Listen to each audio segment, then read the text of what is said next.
very accommodating. Informatics type degrees are all over the place. There are plenty of many career opportunities.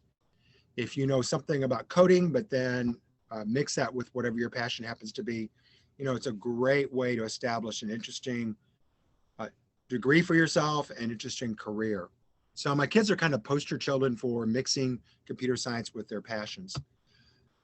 On slide 2, here's our plan for the day. Our topics: Boolean logic and expressions, selection. Often when we think about selection, we commonly moves us in the direction of if statements, and then iteration, dealing with loops.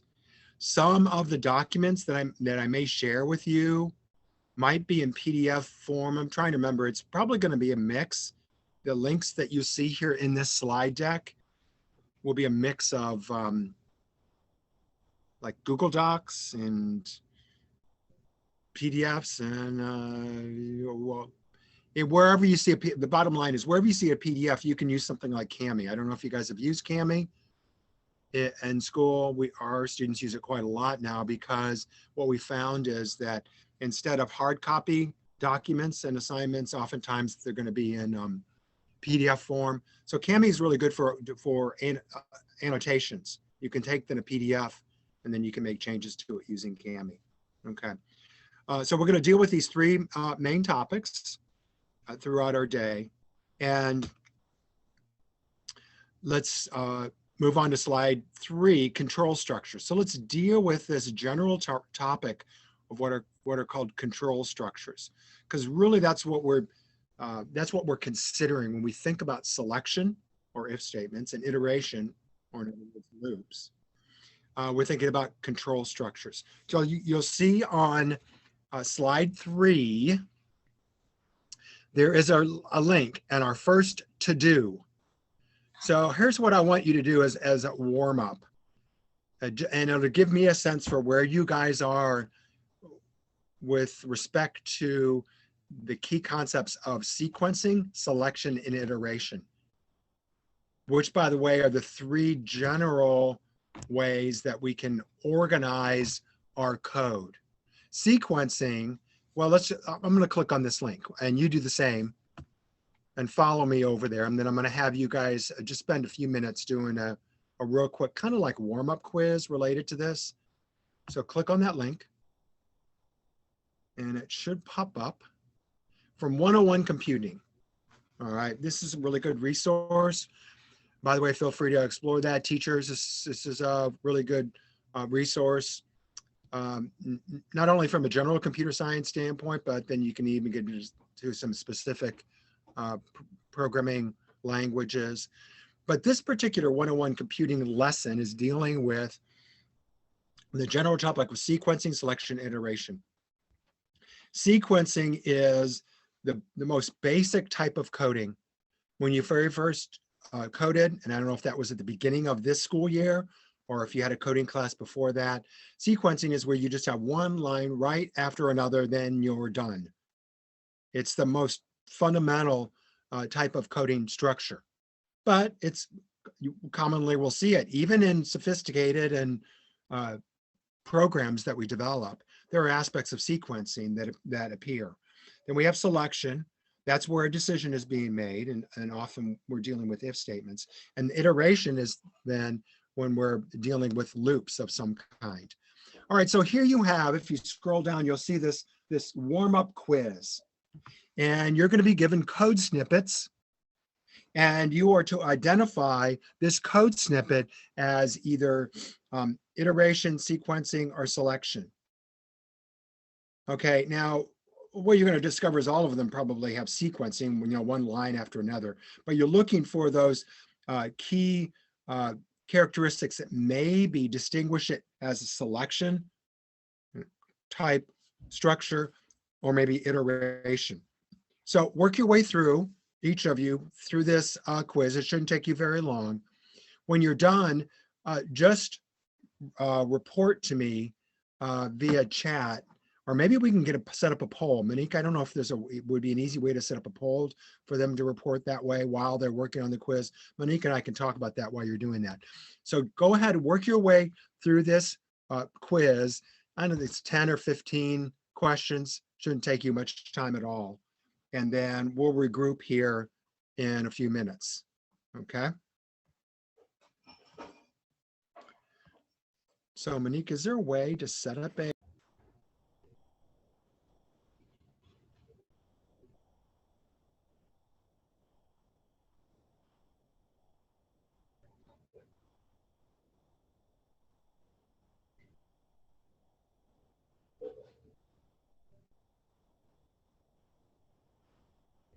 Okay, about a minute remaining. We could do this, maybe just a real quick 1 minute debrief while maybe some of them are finishing. Are there any of those that you wondered about as you were looking through those code snippets? Are there any of those that maybe you weren't quite sure or seemed a little bit confusing or, were strangely worded, anything like that?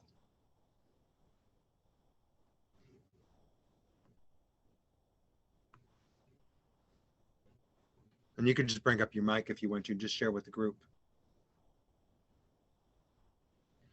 It's not that they were hard, it's just that you needed to pay attention to specific details about them. Yeah, good. Okay, pay attention to the details, yeah. Yeah, that's a great, that's a really great point. We're going to talk about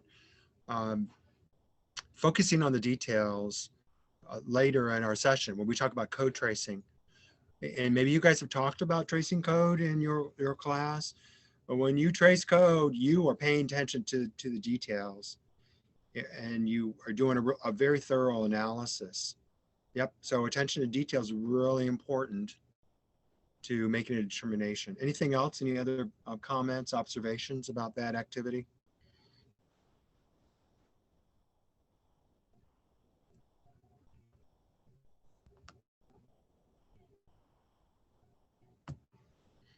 Okay.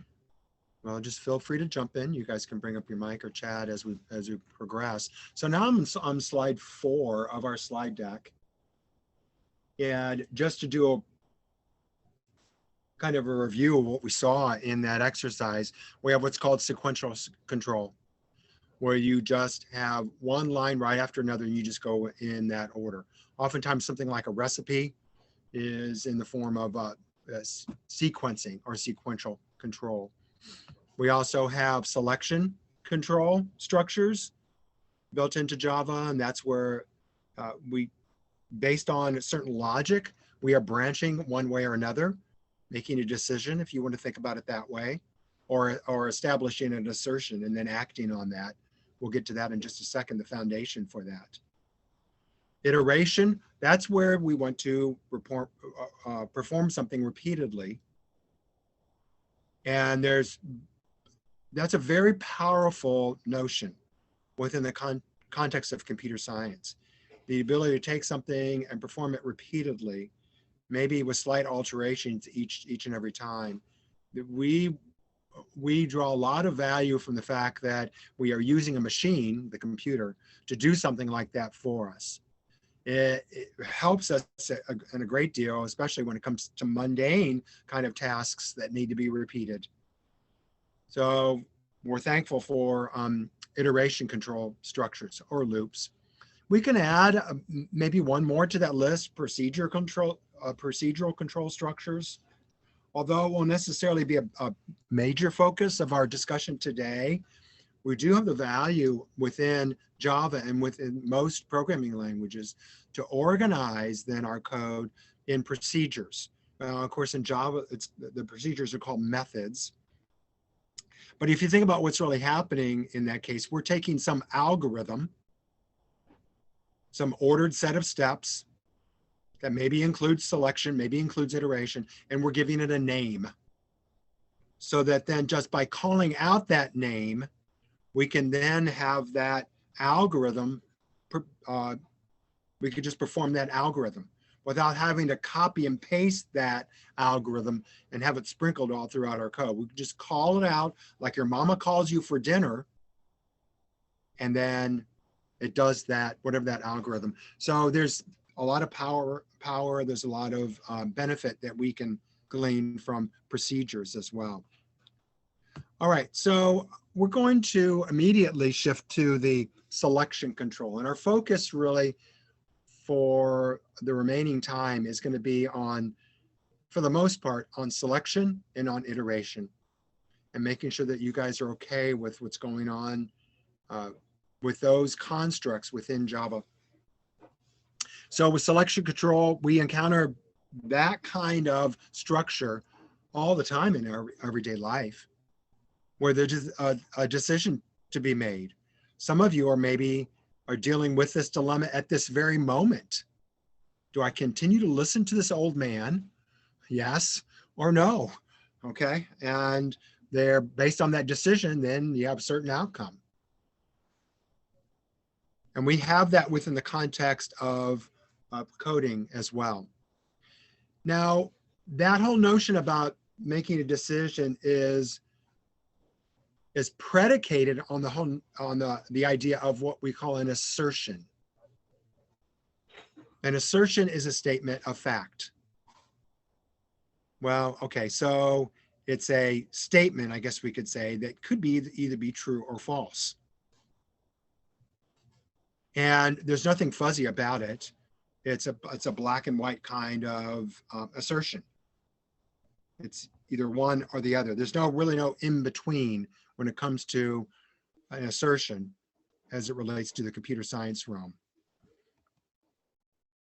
And some examples. So I'm on slide 10 now in our slide deck. It is raining. I don't know what it's like for you outside, but here in Cincinnati, the sun is shining and the snow is starting to melt. So that's false here in Cincinnati. School is wholesome entertainment. That's a subjective assertion. So for some, they may say true, some say false. And then the fox says, there's a really old song. This is what the fox says. I don't know if you guys that's like old school. Maybe you've never heard it, but okay. But again, that's an assertion, what the fox says, okay? And so true or false, we can apply either true or false to those kinds of statements. And in programming, when we have an assertion that evaluates to true or false, we call that a Boolean expression. That's really important that we establish this. And you guys maybe have dealt with this at length in your class, but this is a review session. Just make sure that you're good to go with regard to Boolean expressions. And it's so important that you have this notion of Boolean expression down cold, that you're able to evaluate Boolean expressions, because it's the focal point. It is the heart and the soul of everything that we do in the realm of selection statements and iteration statements. And if you have any weaknesses, if you're struggling with Boolean expressions in any way, it's going to have a direct impact then on your ability to be able to utilize, to form if statements, loops, those kinds of structures. So Boolean expressions, we can give credit to our good friend George Boole, an English mathematician, 19th century, I mean, long ago, way before there were any electronic computers. Now, in his day, there would have been mechanical type computers. We have Charles Babbage back in George Boole's day, that he and Ada Lovelace, by the way, is considered the first computer programmer, gentlemen, just so you know. The first computer programmer was a woman, Ada Lovelace. So there would have been mechanical type computing devices back in that day that were programmed, but nothing of the electronic sort. Then George Boole back in that time developed then this system of true and false values, this whole notion about assertions, and then this idea of what we call truth tables. And truth tables, so now I'm on slide 13, looks something like this. You see the and or and not. Those are the ones that are really going to be our focus. You also see exclusive or that's there as well. And in the A and the B, let's deal with the and truth table. So in the A and the B column, and actually for all of these tables, where you see a 0, you could just substitute the word false. Where you see a 1, you can substitute the word true. Okay, just so you have the idea, are not confused by the fact that you're seeing numbers there. we're just going to associate 0 and 1 with false and then true. And so what we're saying in the and truth table is that in order for the result to be true, because you see of those 4 possibilities, mixtures of A and B being true and false, the only one for an and that results in true is if both of those things are true. Well, let me appeal a little bit to your intuition. I don't know what mall is in your area that maybe you attend, or if malls are even a thing much anymore. We do have a few malls in our area and people still congregate there even amidst the coronavirus. And imagine if let's say you went to your mom and you said, Mom, I want to go to the mall to hang out with my friends. And she says, you can go to the mall if you have money in your bank account and Dad lets you borrow the car. Now she uses the word and we know in everyday speak, when we use and, that means both of those things have to be true. You've got to have money in your bank account. Dad has to let you borrow the car. And if either of those things are false, you're not going to the mall. And just proves that to us. George Boole would have established that and said, look, when you talk about and, it's a strong connector. Both of those things have to be true in order for the entire thing to be true. And oh, by the way, and is what's called a binary operator. There are 2 operands. You have something on either side of the and. Now, or is a weak connector.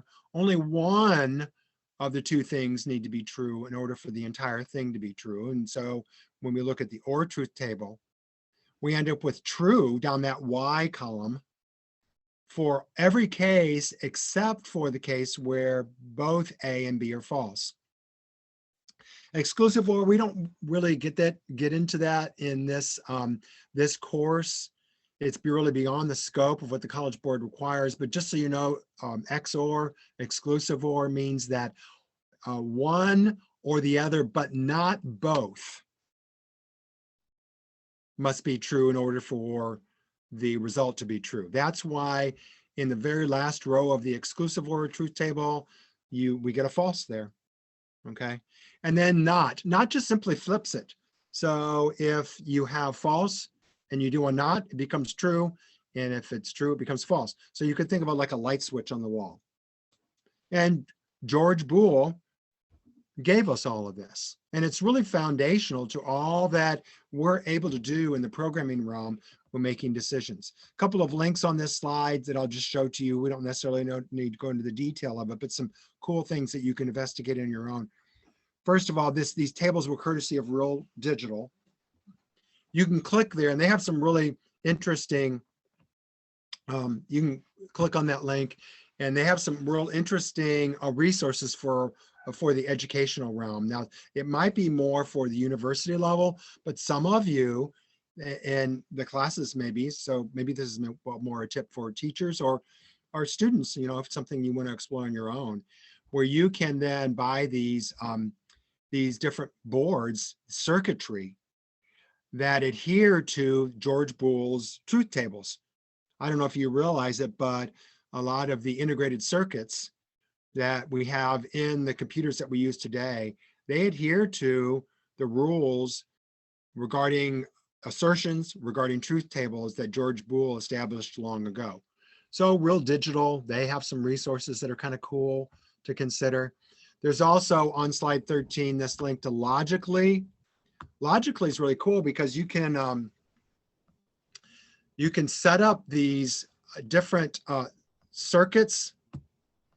You can bring in, for example, like an AND gate, and then you can bring in a toggle switch where you can have it either on or off. And maybe we have something that's true that's being fed into the AND gate.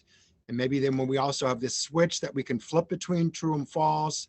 And then maybe on the other side of that, we have some light bulb that can tell us whether or not then what the result might be. And when you see the blue flow line, it means that true is flowing into then whatever that next piece of circuitry is. And if I flip the switch, and now I've got true going into this case, what did I choose? An AND gate. Okay, now remember, AND says both of these things have to be true for the output to be true. And then the light bulb's on. But if I turn that switch off, so now I've got false coming in from the top, true coming in from the bottom into an AND. I've got false ANDed with true. That's going to be false. So the light bulb is off. So it logically is kind of cool because you can play around with the whole notion of Boolean expressions and truth tables and all that in the circuitry form. And those of you that maybe will study in-depth computer science at the university level, you'll have a chance to actually create circuitry that adheres to ands and ors and nots and exclusive ors. And it, like I said, it's the foundation for the computing devices that we use.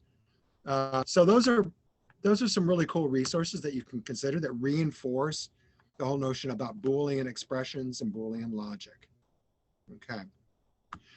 So let's get into then what George Boole has given to us and how it manifests itself within the Java programming language. Typically, Boolean expressions can come to us in three different forms. The most trivial Boolean expression you see now, I'm on slide 14, is the word, and it is a keyword in Java, true or false. Both of those are keywords. And the reason they show up in blue on the slide is because they might show up in a special color in whatever IDE you're using. If it's Replit, or if you're using NetBeans, or whatever it is, those words true and false in Java have special meaning. And they are the fundamental. You can think of them as the atom. If we think of the atom as a fundamental unit, I know we can get into electrons and quarks and all that kind of stuff, but we could think of the words true and false as the most rudimentary, the most fundamental Boolean expression that we can have, because it is something that evaluates to either true or false, because it is true or false. So you can have then Boolean variables. You can use the keyword Boolean, have a variable, and set it equal to true or false. Okay, that's one way that we can have a Boolean expression. Another way is that we can combine a couple of things using relational operators, like a less than that we have here in this case. And if we substitute the values, you see we have a simple table here of values. A has a certain value and B has another value. We just substitute that into these expressions. And then, of course, in the first one, we're going to have 5 plus 6 is 11. And on the other side, we have 15 minus 10 is 5. So 11, the assertion is this: 11 is less than 5. Well, of course, that's false. Okay. And a similar sort of thing as we work our way through that table. So using relational operators then to combine things, sometimes our operands might be of the form of arithmetic expressions. Hopefully you guys have the arithmetic operators down cold, PEMDAS or GEMDAS or whatever it's called now these days. You guys have probably been doing that since like 3rd grade.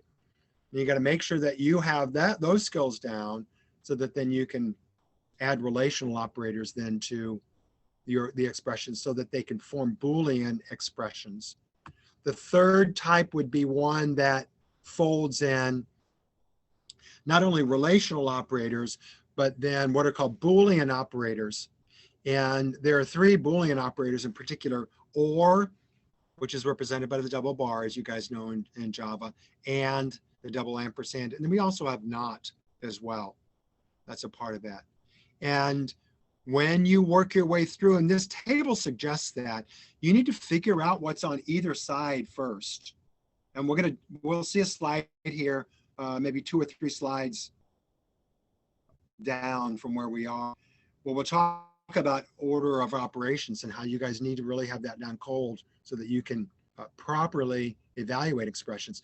But it means that we need to consider each side of the or the and first, evaluate it before we can make a final evaluation of the entire expression. So we could say in summary, we have these relational operators that are provided to us by Java. Why is, okay, somebody chime in and help me on this one. Why is less than or equal to, why is it a less than with an equal sign after it in Java? Why? Because that you say less than or equal to, so you always type in the equal to after you write it. But why is it not a less than with a bar underneath it like we have in math class? Because there's no like real way to type that. Brilliant, brilliant. There is no, take a look at your keyboard. There is no symbol on the keyboard less than with a bar underneath it. So the programming languages, Java and JavaScript and others, have said, okay, we're just gonna, we need to come up with two symbols side by side to indicate that. And that's why greater than is there as well. Equal to, double equals. We get that confused all the time because in the Java and JavaScript and C and C++, the C family of languages, in order to compare two things for equality, we use a double equals, and then not equal to. And a kind of a good rule of thumb, anytime you see the exclamation point in Java, just substitute the word not. We'll see that even when we talk about the Boolean operator on the next slide, not. So not equal. Okay, so we have those relational operators. We have these Boolean operators, and, or, and not. And as we saw in the truth table up above, not just simply toggles the Boolean value. If it's false, it becomes true, or true becomes false. And not is a unary operator. There's only one operand. We don't have two things, one on either side of the not. We just have one thing to the right of the not.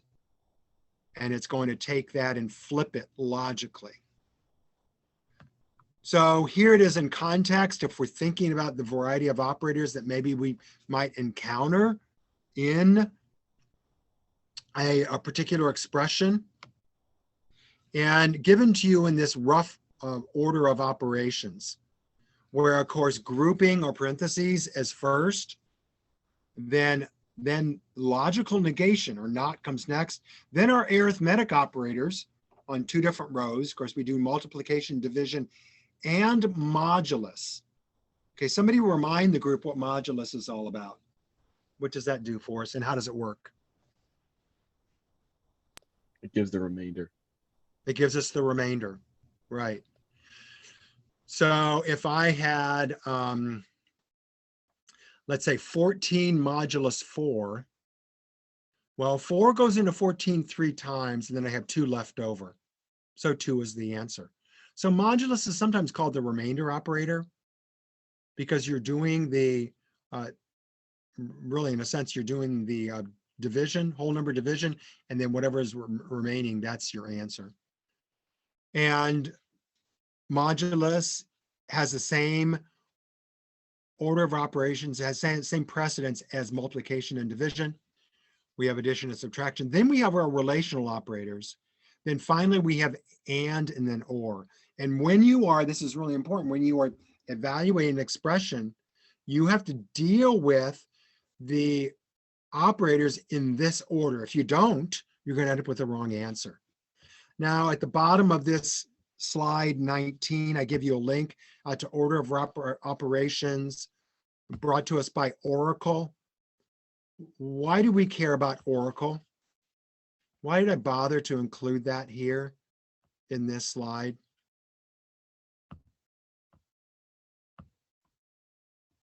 Why is Oracle important to us? Oracle owns Java. Yeah, Oracle owned, they're the keeper of Java.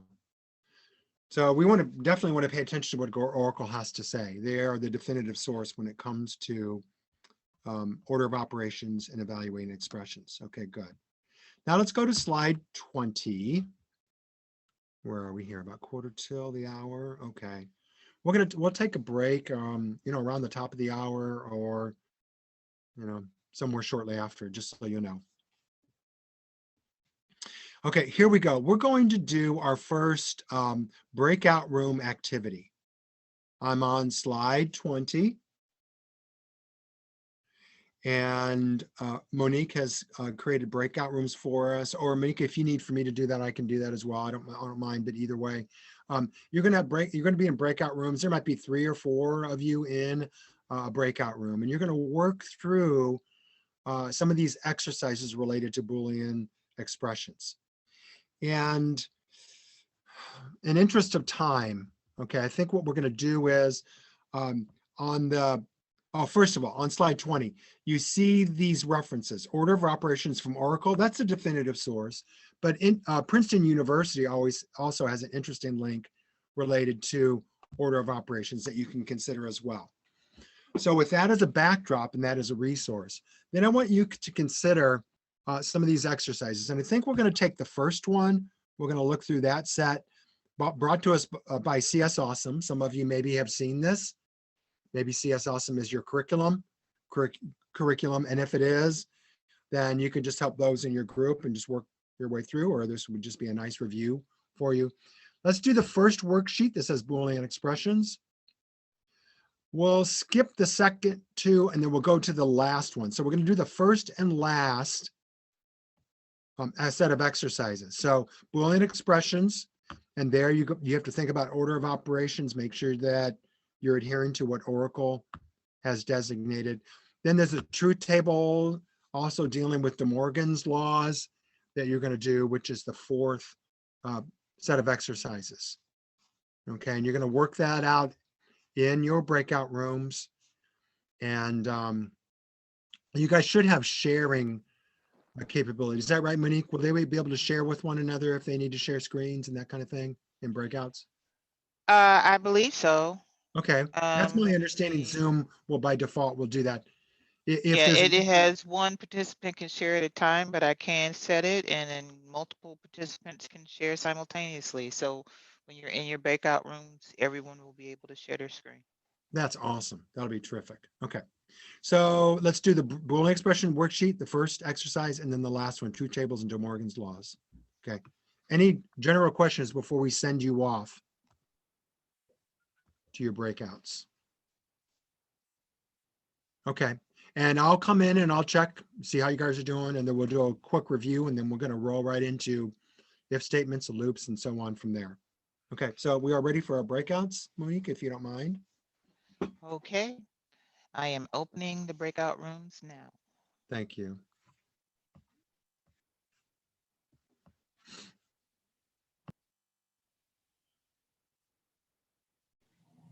Okay, so welcome back. Any issues, any questions, any wonderings on either of those assignments, either evaluating Boolean expressions, applying order of operations in the correct way to get the result, or the truth tables and the De Morgan's law? So I'm just going to open it up. Any questions or issues that you have? Truth tables and De Morgan's law. Okay, so somebody wants to talk some more about truth tables and De Morgan's laws. Okay, we'll deal with that. What else? Yeah. I heard another voice.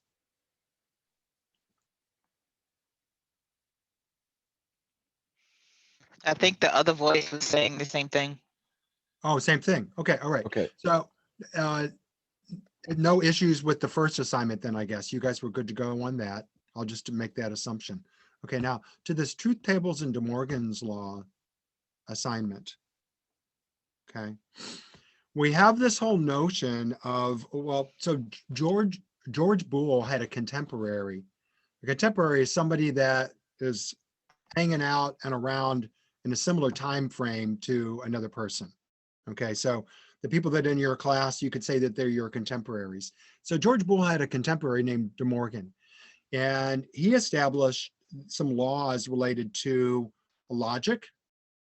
And in many respects, it was a follow-on to George Boole's work about assertions and about truth tables and that kind of thing.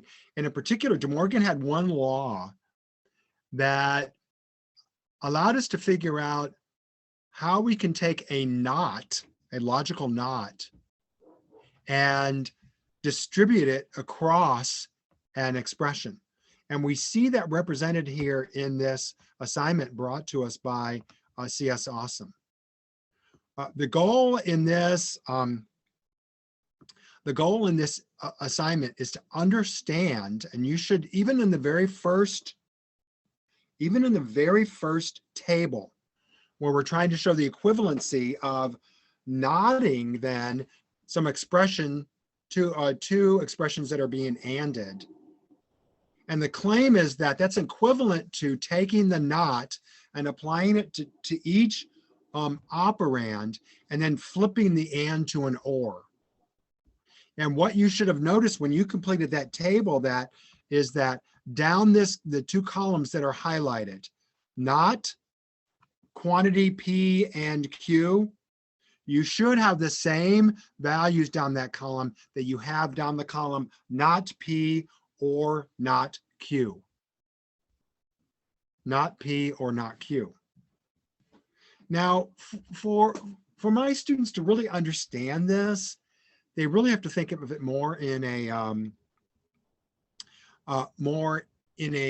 concrete way and an example, because you look at this and it's just really kind of abstract and just kind of general. So let's go. I'm going to open up a Jamboard here. And let's talk about within the context of marching band practice. I don't know if you guys had a marching band season this year or not. We did. It was somehow restricted and limited, but they still met.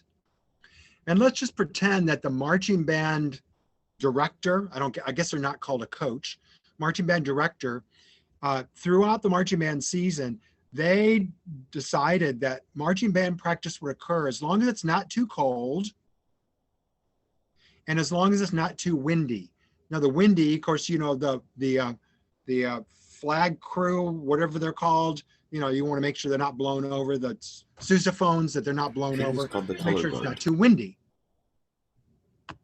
Okay, so let's use an example like this related to marching band practice.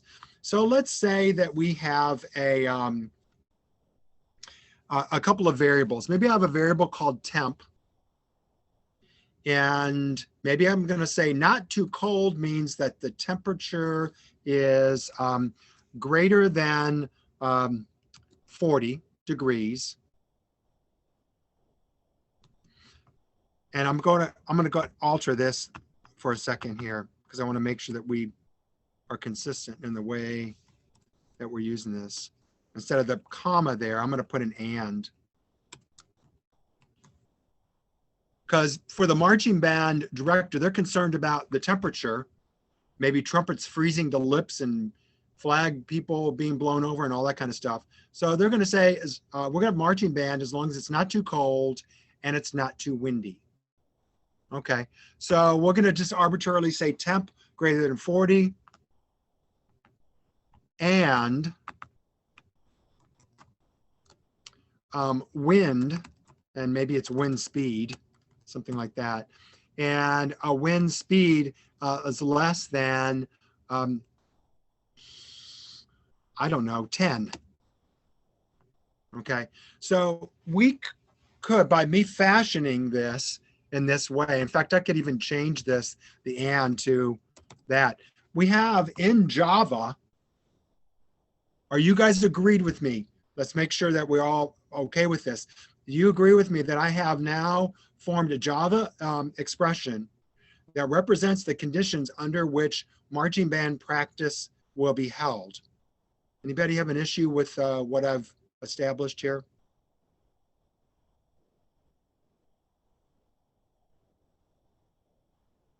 Okay, I'm going to assume that you're okay with that. All right, now let's say, you know, maybe we built, maybe there's some app that's using this Java Boolean expression to notify band members. Band practice is on, you know, based on this condition. Now, let's say the band director comes to you and says, well, you know what, we need to add to our app the conditions under which marching band practice is canceled. Now, there are two ways, and here now we're going to go right to De Morgan's law on this. But first, we're going to represent it using a not. So if I use not, remember exclamation point in Java means not. And I'm just going to take then this, what I have up above. Guess I need to stretch out that box. Okay, Jamboard, there you go.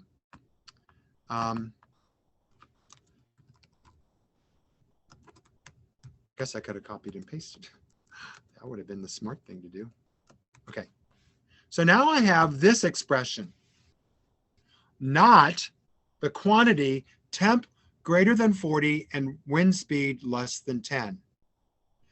Are we in agreement that this represents the condition in Java, the conditions under which marching band practice is canceled? Are you guys okay with that? Any disputes with regard to that?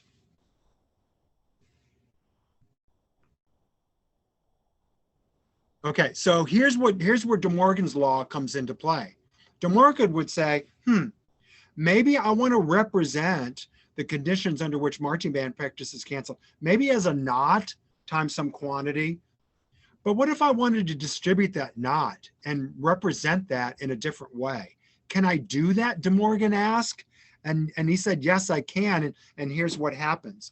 You take the not and you apply it to each operand, as well as each, you apply the not to each operator in the expression, and you end up with a logically equivalent statement. So it would look something like this. If we take the not and we apply it to greater than, not greater than, how do we represent that? What's the relational operator that we would use that says to us not greater than?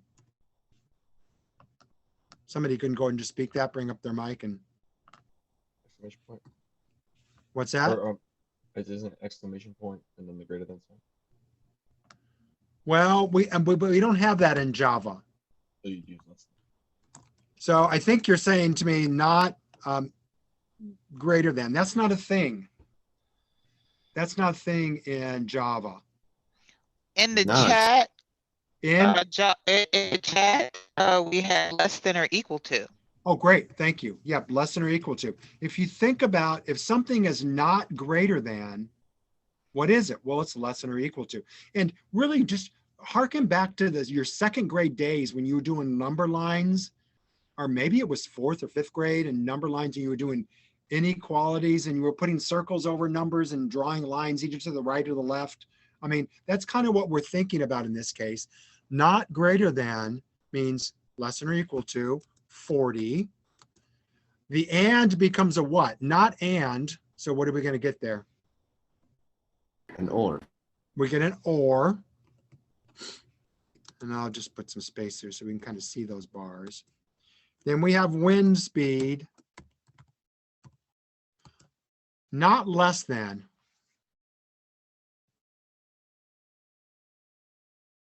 Either in the chat or go ahead and speak it. I think it's greater than and equal to 10. Yep, greater than or equal to. Greater than or equal to 10. And De Morgan would say that we logically equivalent to say not the quantity temp greater than 40 and wind speed less than 10 is equivalent to temp less than or equal to 40 or wind speed greater than 10. Now let's go back now to our original scenario. So the marching band director said, marching band practice will be held as long as the temperature is above 40 and the wind speed is less than 10. However, the marching band director said, we are going to cancel practice. Now think about, we're using an and to determine when practice will be held. So marching band practice is going to be canceled if one of those, only one of those things happens to be false. That's why we use an or there in that case, right? So, so that only one of those things need to be true in order for marching band practice to be canceled. So if we think about then the marching band director is saying then, if the temperature is 40 or less, or it doesn't have to be both of these things, just one of them, or the wind speed is greater than or equal to 10. So it's too cold or too windy. They have established at the very beginning that practice will be held if it's not too cold and not too windy, but marking demand practice will be canceled if it's too cold or too windy. Now, hopefully that little exercise appealed to your logic, thinking about it in an everyday kind of situation. And all De Morgan did was just say, look, we can distribute this not across an expression and get something that's logically equivalent. Any questions about that and the activity you did related to truth tables and De Morgan's? Did that help those of you that had questions about that? Mahmoud, I think you were one. Oh, yes, you answered. Okay, good. All right. Anyone else on that? Okay. All right. So here's what we're going to do. We're going to take kind of a working break. Okay. I'm going to give to you, I'm on slide 21. We're going to look at, and the answers are given to you on the immediate slides that follow, but try to work these out on your own. Slides 21 and 23. Just follow-up exercises related to what we just did. Take a look at those. We're going to take maybe like a 5-minute break, but I want you to take a look at those, in between your break time, and see if you can come to a conclusion about the correct answer. So now we're taking this whole idea about Boolean expressions, we're putting them in a form of multiple choice question, like that the College Board could actually give to you in an exam setting. So slides 21 and slides 23, take a look at those. And then after we return from our break in about 5 minutes, we'll chat about those. Okay. So we'll say at 11:32, we'll resume, we'll talk about those, and then we're going to move on, talk about if, talk about loops, and then do a wrap up. Okay, so take a quick break, and I'll see you guys in just a couple of minutes.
Presented then in Java code might look like something like this, except I intentionally put that semicolon at the end of that first line of the if.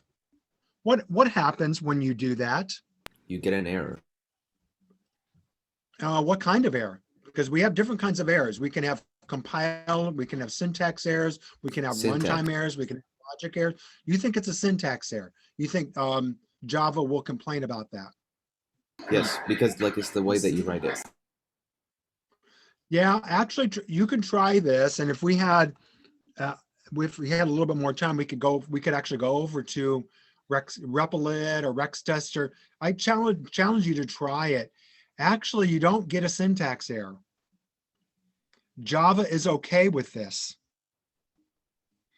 Well, just skip it. Go ahead. Why? Why is Java okay with this? Because it assumes the code after the condition is to do nothing. Yes, brilliant. So we have in this case that semicolon that's there all by itself is what in Java is what's called an empty statement. And it appears based on this code that this is the statement associated with the if, but it's not. It's not. For this particular code snippet in Java, we're always going to add 10, even if X is not less than 100. X could be 200 and we're still going to add 10 to it because we have formed this thing called an empty statement that's associated with the if. That empty statement is going to get executed and do nothing. And then it's going to go on and add 10 to X. That's kind of strange, isn't it? Now, I show this to you because you need to be careful about your punctuation. And you may discover that you've got some kind of logic error and you're thinking like, what the heck? How come it's not giving me the results I want? Maybe you've got some rogue punctuation. Some people like languages like Java because it has punctuation. Some people hate it. That's why some people are more like Python fans where there's no punctuation. Okay, well, we're stuck with Java and you got to deal with punctuation. So just be careful about that. Rogue semicolons becomes a runtime error. Hey, Mel? Yes, go ahead. We had a question back before you finished with the if statements when we were talking about Boolean statements. Yes. And the question was it all right to use actual numbers to help you evaluate it? Oh, yes. Brilliant. You should do that. That comes, and we're going to deal with that here in a few minutes when we talk about tracing your code. But you should, and I regress now back to slide 24, but what you should do is to verify that you have a correct answer there, substitute values for A and B, and then try it out. You should always give your code a test drive by tracing the code. Okay, yep, that's a really good suggestion. I don't know if that came from a teacher or from a student or whatever, but that's really good, yep. Okay, for the if statement, we can have a single statement associated with if that happens to be true, but we can have more than one statement called a compound statement. And we do that by using what's called a block in Java, a pair of curly braces, open curly brace, close curly brace. And if the Boolean expression is true for the if, then the entire block is executed. So we have simple statements, we have compound statements. Here is my coding convention alert to you. And this just comes from my years of experience coding in the industry and then teaching in the school setting. My recommendation to you is always block your if statements. And you're going to see a similar sort of thing for loops. Always block your loops as well. It's just going to save you a lot of grief. Notice what I'm suggesting to you, whether you have a single statement or multiple statements, provide a block. That makes it easier for the code to maintain. If you come along later and you need to add more to that, what you want that if to do, then you just easily put it in the block and you're good to go. There have been times where I've learned just a very painful lesson by not blocking it. I had a single statement associated with an if, and it was indented. Then I put another statement underneath that. It came back later, put another statement underneath it, indented it, didn't include the block.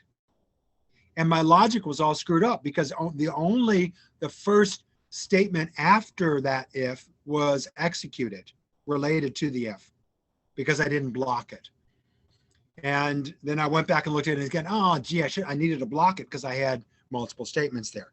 You could save yourself a lot of grief, and coding convention in the industry and at the university level would recommend that you just always block your if statements, whether you have a single statement or not.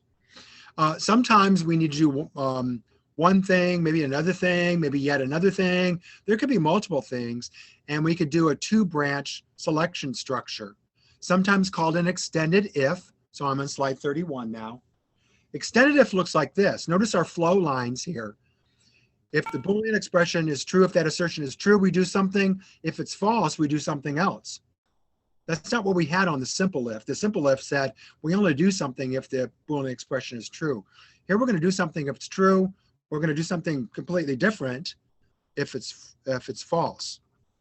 And it's called a two-branch or multi-branch selection, also called extended if. We're extending our if. And it looks something like this. We have a Boolean expression. We're blocking our statement or statements.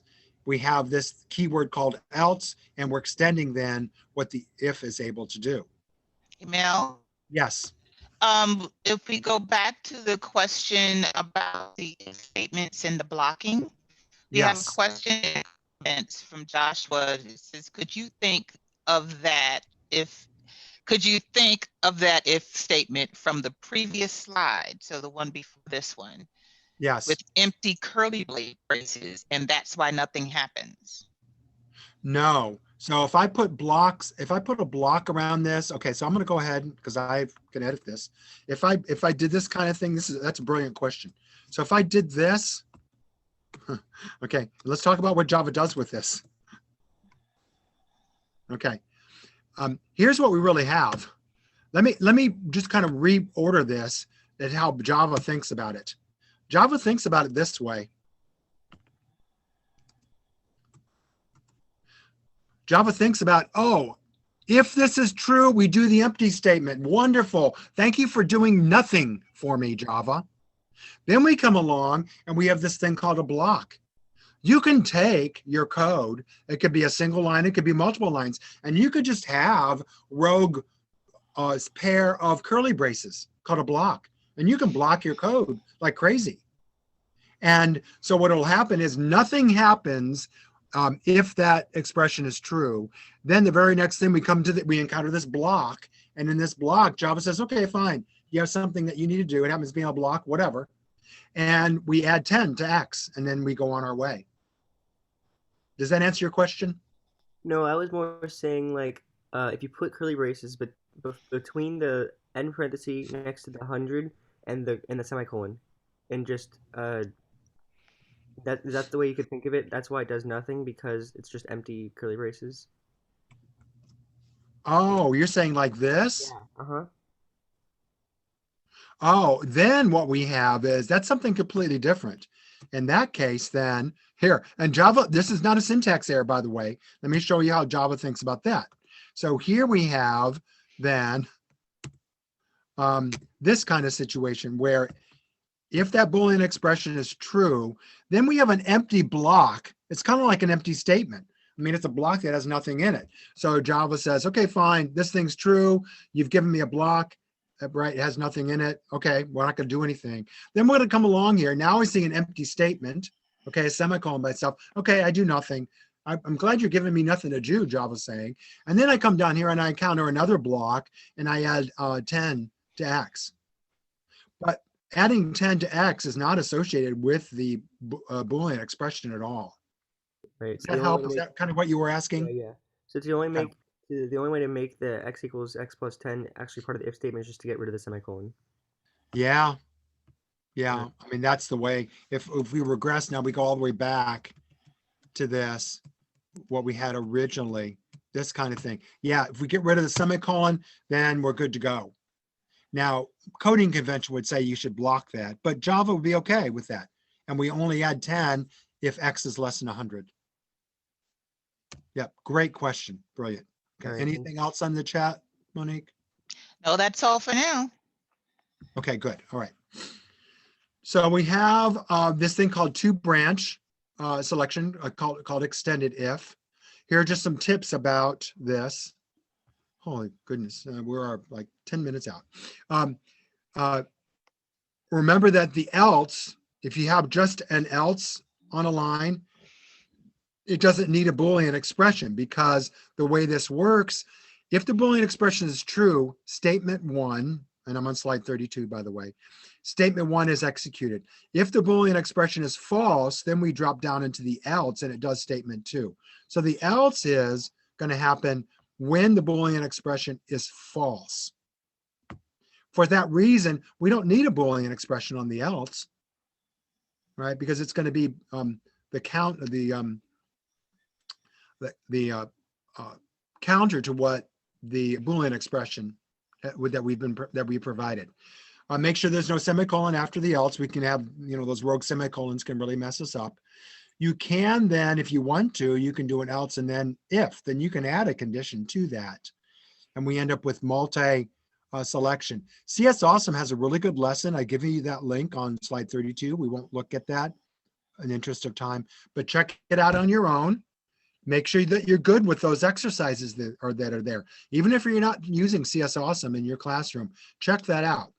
Some really good lessons, questions, some code snippets that you can change and you can run right in line. Really clever environment that they've given to us. Now, oftentimes when we're using ifs and we're doing comparisons, we might want to compare doubles. Here's a little heads up from the Java standpoint. You might think that if we take some number, we take the square root and we square it and then subtract the original number, that we would get 0. You would think that, but that's not the case. In fact, in Java, we get this, something that's quite small. It's a really small number, but it's not 0. It's not 0. And that's just a function of the fact that we are having some machine that is imprecise and has limited storage doing the calculations for us. So here's a word of caution. When you are comparing doubles, instead of comparing for exact inequality like we have on slide 35, do something like this instead. I give you a substitute for this where you check for near equality. You're going to take that number and you're going to take the square root and then you're going to square it, take the absolute value of that subtracted from the original number, check to see if it's within a certain tolerance. And if that number is low enough, then we can say it's nearly equal. And for our purposes, we can say that we have equivalence in that case. When you're considering with using doubles, you must take this approach. Otherwise, you're going to end up with the wrong result. Again, because we're dealing with a machine that has limited storage and is imprecise. Any questions about that before I quickly move along? Is that why on my TI-84 calculator, whenever I estimate something on a graph, it gives me e to the negative maybe 20 or 30? Yes, you got it. If that machine, that computer had unlimited storage and could be exactly precise, then, but we have not invented. Maybe someone in your generation will invent an infinity computer. I guess that's what we call it. Once you invent that, you're going to be a very rich person. Okay, so if you do, let us know. It doesn't cost too much. Maybe we'll buy one from you. Okay, so there you go. You have to just use care when you're thinking about doubles and comparing doubles. Strings is just a reminder of what we talk about related to strings. Be careful when you use the double equals to compare strings. You're asking about the memory location, the memory address, like this on slide 38. If we have two strings that have the same memory address, and as a result then have the same string, then we're going to get true on that because they have the same memory address. But in this case, maybe we have two strings, different addresses, even though the strings themselves, when you compare them, are the same, might be the same. We're using the double equals. So we're saying, don't check the context. You need to think about it this way. It's like the number on the outside of the mailbox and the contents inside the mailbox. The address is like that number on the outside of your mailbox. And when you use double equals, you're saying, would you please check the number on the outside of the mailbox to see if they're the same? But Java, don't look at the contents. I don't want you to open up the mailbox. Please don't do that. Just check the number that's on the outside and tell me if they're the same. So as we know, with strings, we need to use equals to open up the mailbox, check the contents, if that's what we intend to do, to see if the contents are the same. And there are times maybe where we want to compare memory addresses and times where we want to compare the contents of generally objects. And of course, strings are objects. What you're seeing here generally applies to all objects, including strings. And just a reminder, equals ignore case is one that we can use where we open up the mailbox and we check lexicographically, that means character by character, but we're going to ignore the case. Upper and lower case of the same letter are going to be considered equal. Okay. And here's a quick example of multi-branch selection. Here's our scenario given to us on slide 41. We're trying to measure the magnitude of an earthquake, and then we're going to have some string variable. Here we see that on slide 42. This is the wrong approach to take because we're going in the wrong direction. You almost need to think of the multi-branch or the extended if as like a filtering system. And what you see on slide 42, it's wrong for a couple of reasons, because it doesn't filter things correctly. And also from a coding convention, the statement should be blocked, really should. But you see what we have here. If we've got a, let's say we have a Richter value of 7.2, a Richter value of 7.2. Well, what's going to happen is we're going to encounter if Richter greater than equal to 0, then we're going to set our string equal generally felt not by people, and then we're done. So we're going to report for a 7.2 earthquake. We're going to report generally not felt by people. Don't worry. Don't don't report anything to anyone. We're all good. So it's flawed in that respect. Here's another example that's flawed in a couple of different ways.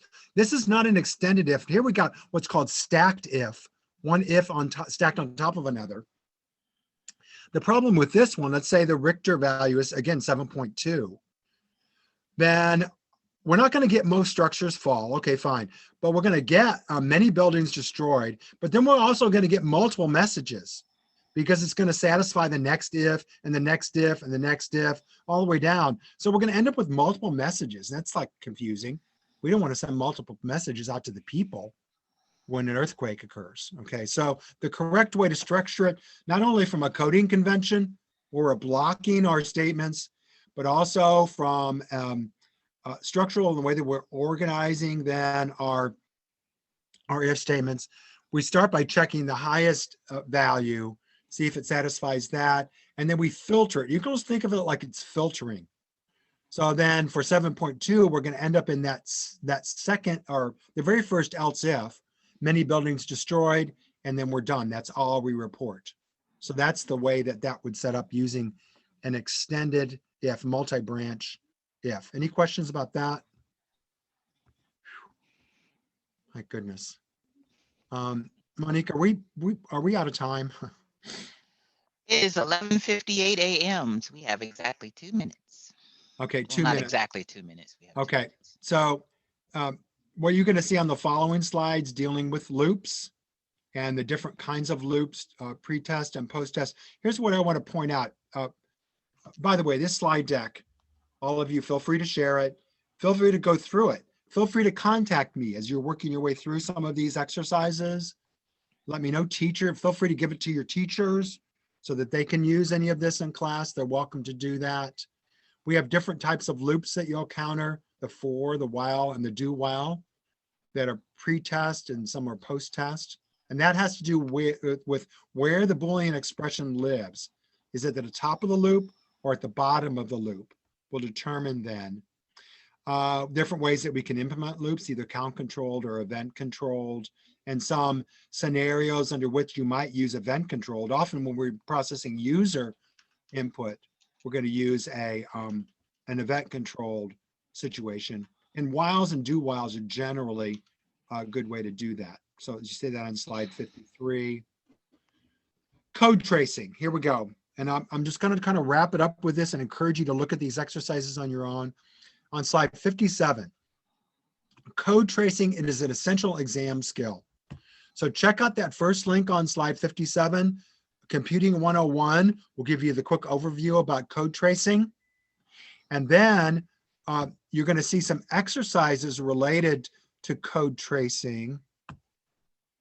Okay, you're going to see some more while loop examples, some things to look out for related to loops. But you're going to see some tracing examples then finally on slide 73.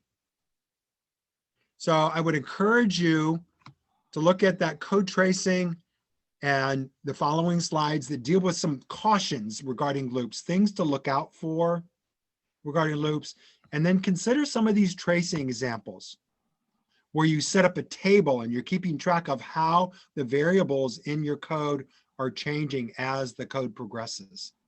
And hone your code tracing skills. Share this with your teacher and work through exercises related to that. I'm gonna just have to wrap it up there. Slide 74, You see some multiple choice questions, free response related to our topics today, and then some contact information for me. I think the time was well spent. There was it was great engagement. You guys had some really good questions, and we spent a lot of time on Boolean expressions, but that's so important. But you guys strengthening your Boolean expression skills, you're going to be even stronger for if statements and dealing with loops. We are now computer science pals. If we weren't before, feel free to contact me. Okay, I'm done. Thank you so much, Mel. Everybody, this session has been recorded, and you will be able to find the recording by visiting bit.ly/advky with the A and the KY all capitalized. Capitalization matters in bit.ly links. That we will have other events coming up. Let's see. This is our contact information on March 20th. We'll have another APCSA session on writing classes and arrays with Rob Schultz. Here again is Mel's email, as well as mine and Aaron Timmons, who put all this stuff together. Thanks for being great students and teachers. Thanks for being here. Thank you, Mel. Have a nice Saturday. Stay warm, and I hope your electricity lasts. Bye-bye. Thank you. Thank you. No problem. Nice to meet you guys. California. Wow. Thanks for coming, Josh. That's You cool. had to get up pretty early to be here from California. Kudos to you, dude. That's awesome, dude. Yeah. Hey, I just like in these sessions, I let the students lead whatever they need to get through. So, Thank you, Mr. Hoffert. oh, you're welcome. Feel free to contact me anytime. Have a good day. And are you actually in a bunker? No, I'm joking. I'm in my basement though. That's kind of a bunker. That's funny. You scared me for a second at first. That's hilarious. Thanks for the joke of the day. That was a good dad joke. I'll see you later. Hey, Monique, am I slated for any other sessions, or does Rob have the rest of the CSA ones through the spring? I think the one with Rob is the last one. Okay. We're not having multiple versions since they're virtual. So Mhm. our last CSA session will be the one with Rob on March 20. Okay, that's good for me to know, because I'm getting inquiries from NIMSI and from A+, other places, College Board. So, you know, Yeah, I'll we're jump not in. doing I'll anything jump. face to face, but yeah, Okay, I'm that's sure good. Aaron will reach out to you if we need you. Let me know. I'm here for you guys. So thanks for your help today, Monique. Absolutely, no problem. Thanks Bless- for doing this. No problem. Appreciate it. Blessings to you and your daughter. I'll talk to you soon. Okay. Okay, Bye. bye-bye.